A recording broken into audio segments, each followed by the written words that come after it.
Hello there, and welcome to another episode of World of Tanks with Centennial Titan.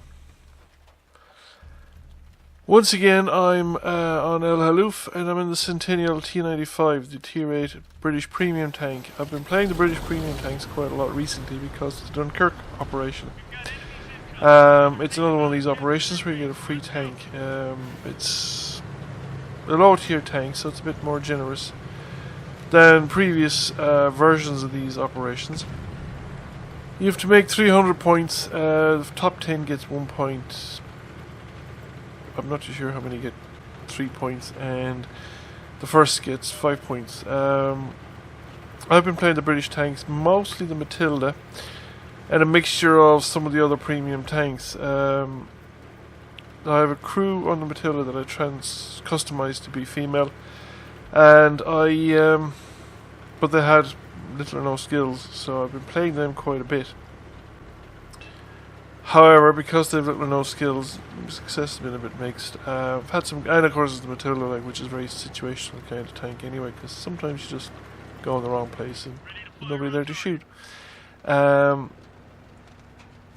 I've also been playing some of the premium tanks, the Boilermaker, this one, the T95, or the Centennial T95, the FE4202P, and that's it mostly. I think I've had the odd game in the Comet. But that's with a different crew again. The premium tanks, I have a kind of a floating crew on my premium tanks. I have 2 crews that got stranded there, 4, maybe 5 updates back when they lost the connection in their databases between tanks that were in premium crews and their home tank. Now I'm a little bit isolated on this side here at Heavy Tank Corner, and there's 2 of them, and that was a big concern. If the 2 of them came after me,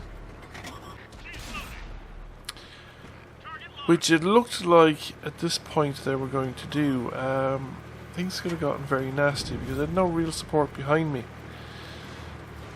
Except maybe back on the ridgeline, some of them might have a line of sight and a shot on.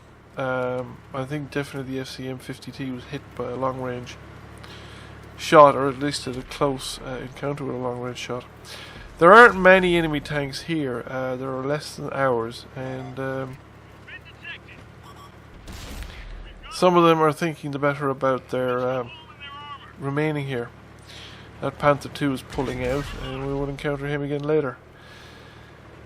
The VK has pulled down there into that ravine, and it's a rather unusual position. I think he was hoping to get a shot onto me when I went down. But I was worried about the FCM50T, so I was waiting until the FCM50T was engaged, and I was hoping I could make the turn tighter there and just ram him off the cliff, but that wasn't to be. But I've gotten the better of this exchange, and we should be able to finish him off now as soon as I get the reload. Or my ally would have if I hadn't blocked his shot.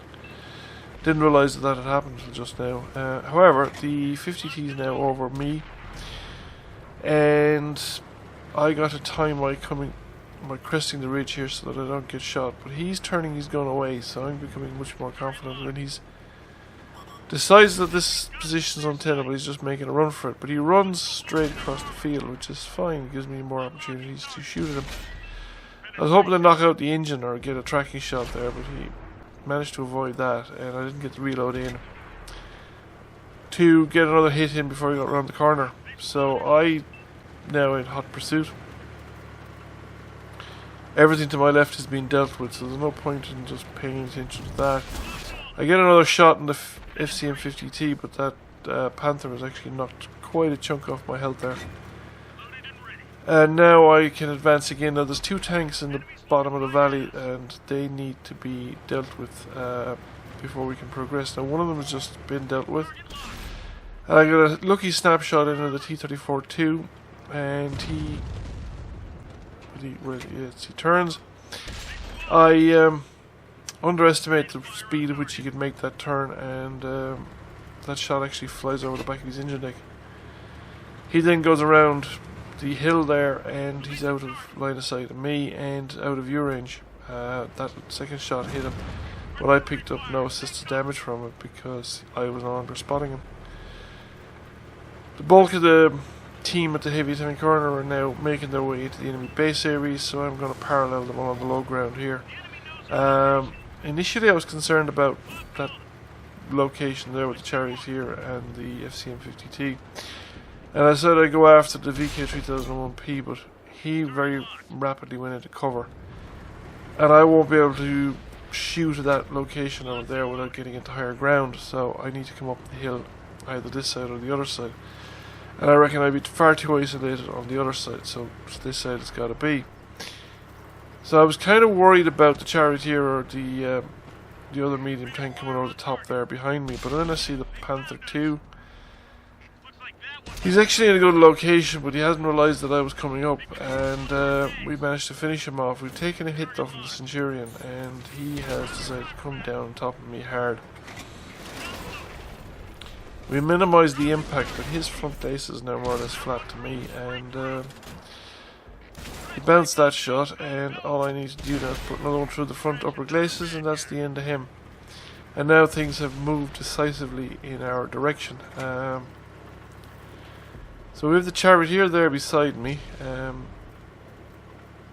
We have the VK has just been taken out. So it's the Charioteer and the artillery left, and I make a mistake here. I go around the corner after spotting the artillery and continue with my view to shooting the Charioteer, and I think that was a big mistake. I should have stopped. I should have shot at the artillery, got the hit in, and then I should have backed off immediately, turning around the lie of the land, rather than waiting here for the return shot of the artillery, and more to the point for the Charioteer to come around and finish me off, which he did. I'm going to skip to the end here because I just spent most of the rest of it flicking around between different tanks. And now we catch up to the Walker Bulldog catching up to the Charioteer. Charioteer's on 5 kills, so will he make the top gun? Well, the Bulldog comes around and he manages to get past him. The aim time on the Charioteer is quite long, and the Charioteer overturns the turret before he takes the shot, and the Walker Bulldog escapes. And with 53%, he probably wouldn't have taken him out anyway before he would have died from the tanks attacking him. So that was it. I finished up with 4 kills, 3,700 damage, 344 assist, so it's 4k combined, second class mastery. Nice bit of block damage as well, and we came first by experience. So I hope you enjoyed the video, thank you for watching, and we'll catch you again soon.